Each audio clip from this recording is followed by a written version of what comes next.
Have you also been digitally arrested? Digital arrest is a cyber scam. Cyber criminals are using new method to make people their victim.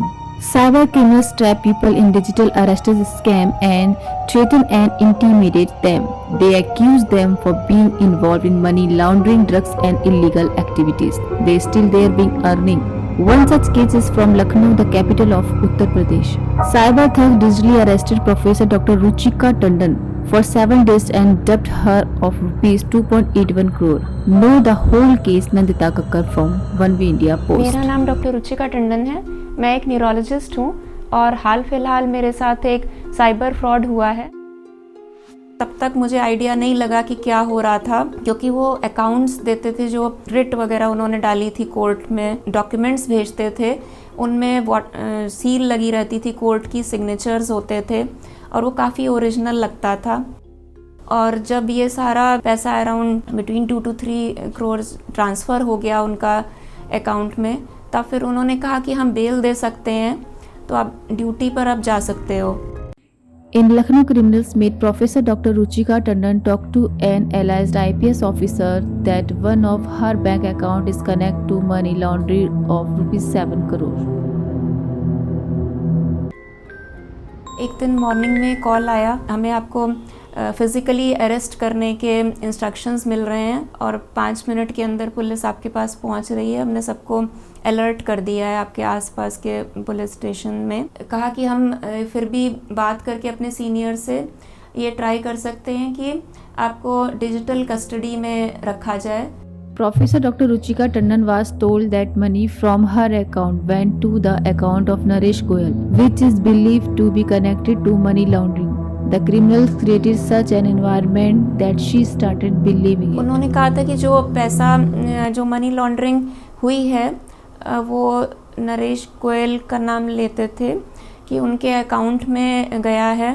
दूसरे दिन court case चलाया और उस court में जज आते थे, एक CBI ऑफिसर आते थे, अपने IDs दिखाते थे और फिर उन्होंने सर्विलियंस रूल्स बताए कि कैसे हमेशा कैमरा ऑन रखना है, कोई आ नहीं सकता है, किसी से बात नहीं करनी।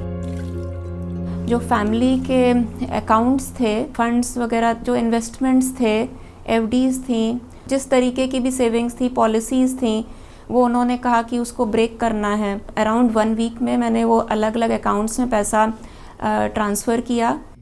The thugs told Dr. Ruchika that for verification money will have to be deposited in the RBI account. If everything goes well, the money will be returned. Mummy को मदर को यही बताते थे कि बैंक में जाएंगे तो किसी से कुछ कहना नहीं है। जो बैंक है उसमें ये बताना है कि हमें प्रॉपर्टी ख़रीदनी है, इस वजह से हम ये पैसे हमें चाहिए। और ये भी इंस्ट्रक्शंस देते थे कि अगर ज़्यादा बैंक वाले ज़्यादा कुछ पूछते हैं तो आपको उनको बोलो कि this is none of their business. Dr. Ruchika Tandon was digitally arrested by cyber thugs for 7 days and was kept trapped telling about surveillance laws. Even after 7 days of this fraud, she did not know what was done to her. Internet पर check किया, फिर मुझे ये realise हुआ कि जो कुछ हुआ ये सिर्फ पैसा लेने के लिए ये सारा कुछ हो रहा था। When I went to the police station, तो फिर वहाँ पर उन्होंने छूटते ही ये बोला कि कहीं पैसे तो नहीं ट्रांसफ़र किए। पुलिस इज़ इन्वेस्टिगेटिंग और उन्होंने अरेस्ट भी किया है और कोर्ट में चीज़ें चल रही हैं। Dr. Ruchika has lost a lot of money which she is very sad about, and now she wants her money back, but she also wants that no one else falls into another trap. एक तो पहली चीज़ तो यही है कि digital custody जैसा कुछ अभी कोई लीगल ऐसा प्रोसीजर नहीं है। इस नाम से अगर कोई आता है कि कोई डिजिटली अरेस्ट कर रहा है या डिजिटल कस्टडी में ले रहा है, तो ऐसी कोई चीज़ होती नहीं है।